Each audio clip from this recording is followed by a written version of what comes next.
Hi, my name is Haley Morgan, and I am one of the co-founders of the Influence Network. This is my husband, Mike. And one thing that we do for our core team in the Influence Network is we like to send them little videos of encouragement or inspiration. So we thought we would do that for you guys today on one of my favorite topics, which is how to get your husband jazzed about your crazy ideas. So, is it all right, Mike? Can I ask you a couple questions? Go for it. All right. What was one of the first things that won you over for this crazy idea of the Influence Network? Good question. Yeah. I think you won me over probably the same way that I got you into sports. I started to explain the game from a perspective that you connected with. So instead of guys running around the field all sweaty and whatever, I started talking about their backstories and their wives and their families and the struggles they had to get here and the personal interest side. And I think you connected with that. Mm-hmm. Does that make sense? Yeah. So kind of talking about the people, the causes, the needs. Yeah, exactly. And getting to see and know what you were doing from the women that are getting connected, to the business side, that's always intrigued me, to the ministry side. I think that's, it's all kind of gotten me to find an aspect that I enjoyed of it. Okay, so kind of getting you on board from a perspective that you're interested in. Absolutely. Okay.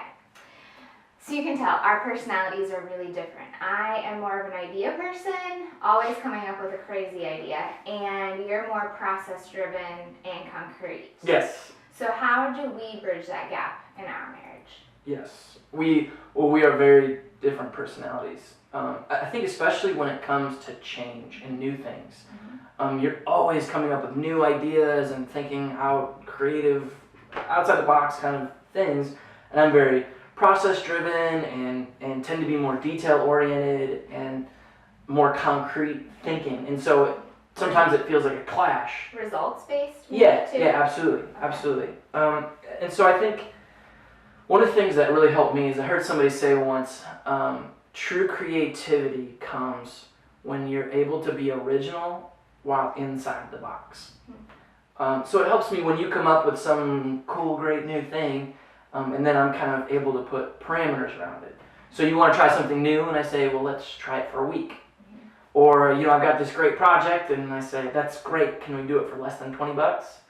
And then it feels like I'm not so out there. Does that make sense? So it lessens the perceived risk for you? Yeah, absolutely. It makes me feel like I don't have much or as much that I could lose by something I'm not comfortable with. Okay, gotcha.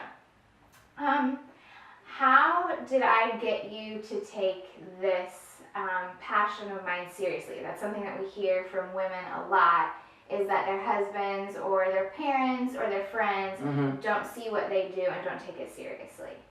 Yeah, I think that's probably really common, and I know that it can be really hard, right? Because when you don't understand something, it's hard to really get behind it or enjoy it or get enthusiastic about it. And it's also hard to give up things for it, right?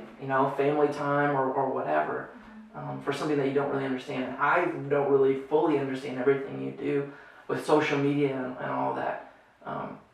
But it really helped me to see when you started seeing this as work. It earned respect. For instance, I remember before last Christmas, you had this deadline, you're trying to get something done. And the kids were crazy, we had a lot of other things going on, and you decided to stay up all night and finish it. And I saw you be disciplined and consistent, and on the days when you still didn't want to do things, you did it anyway. And it showed me that this wasn't a hobby or something that was just kind of for fun. It was something that you saw as a ministry. Like you were trying to affect people's lives, and you're trying to further the gospel. And you're trying to do it in a way that was unique and creative. And for me, that earned respect, even though I didn't fully understand it. I saw that you were willing to put something big behind it, and so I started to support you on that.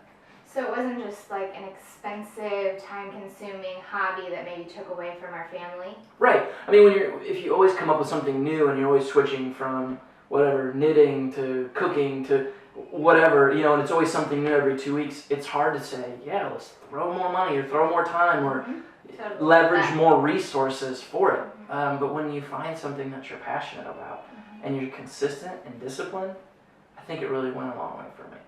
All right. So there you have it. I hope that helps. It's a little bit of a guy's perspective. Yeah. Thanks, babe. Thank you.